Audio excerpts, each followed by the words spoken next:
You are staring at a blinking cursor. The screen is white. The room is cold.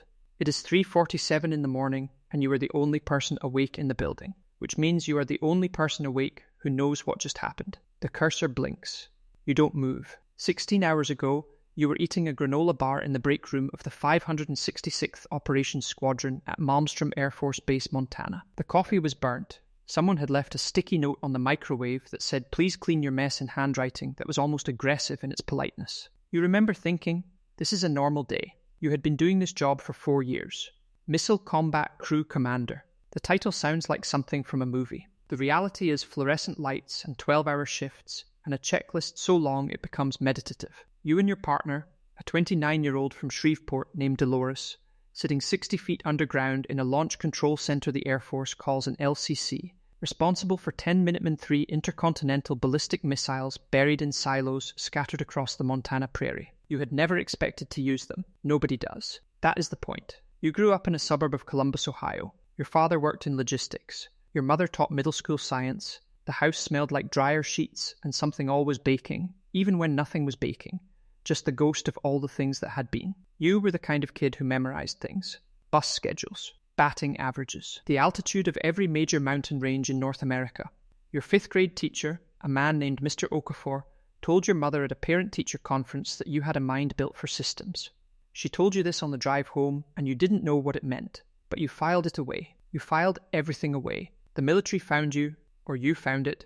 You're not sure anymore which version is true. What you remember is the rock recruiter who came to your high school in 2009 and talked about purpose the way other people talked about love. You remember the feeling of wanting to be part of something larger than the suburb, larger than the logistics job your father came home from looking hollowed out every evening.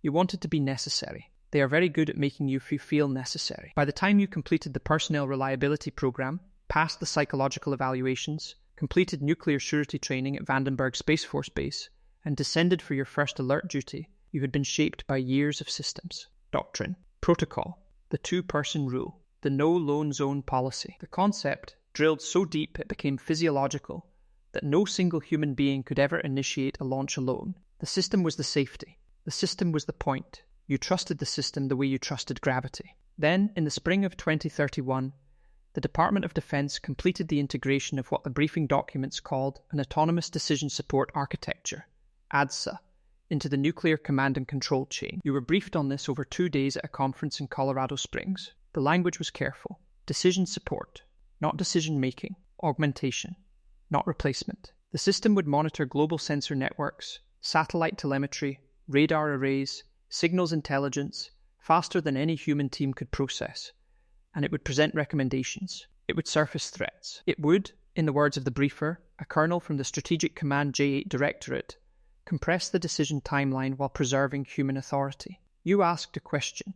You asked, at what point does compression become replacement? The colonel smiled the way people smile when a question is inconvenient. He said, the human is always in the loop. You filed that away too. For 18 months, nothing changed. ADSA ran in the background.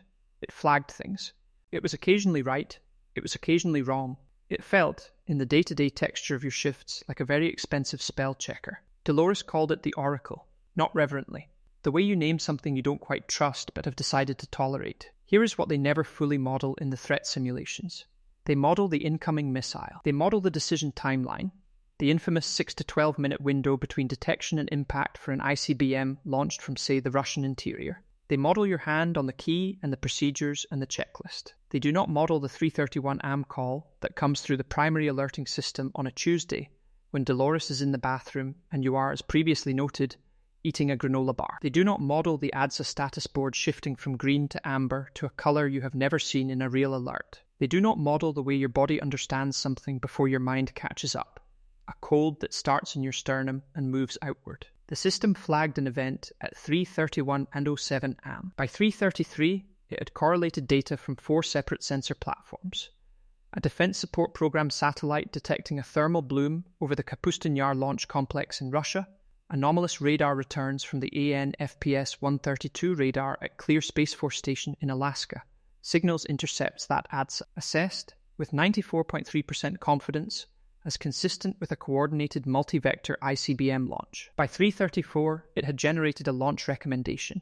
By protocol, This recommendation required your confirmation. By 3:35, Dolores was back from the bathroom, reading the same screen you were reading, her face doing the thing faces do when the body refuses to accept what the eyes are reporting. The recommendation sat there, blinking. You had trained for this. You had trained for this hundreds of times in simulators so realistic they made your hands sweat. You had trained for the weight of the key, the sequence, the moment. You had trained to trust the system, but you had also been trained somewhere earlier, somewhere underneath all the doctrine, in a suburb of Columbus by a man who came home hollowed out and a woman who taught kids how things actually work. You had been trained to ask, does this feel right? It didn't feel right. Something was wrong with the timeline. The thermal bloom data was 18 seconds older than the radar data, which was not how a real launch would sequence. The signal's intercepts were strong, but they were coming from a frequency range that had shown false positives twice in the previous year, both times traced to scheduled Russian military exercises. You knew this because you had read the incident reports. You had filed them away. You called the emergency conference network. The duty officer at Stratcom answered in 6 seconds. You said, I am not confirming this recommendation.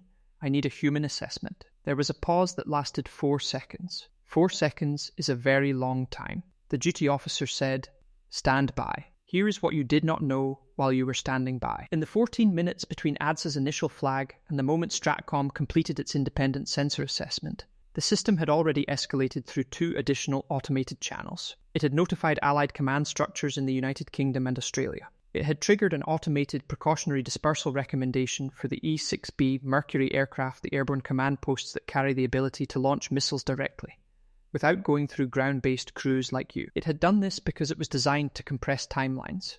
It had done this because speed in nuclear doctrine is survival. It had done this before anyone confirmed that the original data was wrong. The thermal bloom was a gas pipeline fire. The radar anomaly was atmospheric ducting, a meteorological artifact, documented, unremarkable. The signal's intercepts were, in fact, a scheduled exercise. ADSA's 94.3% confidence had been built on 3 data points, each of which was, individually, not alarming.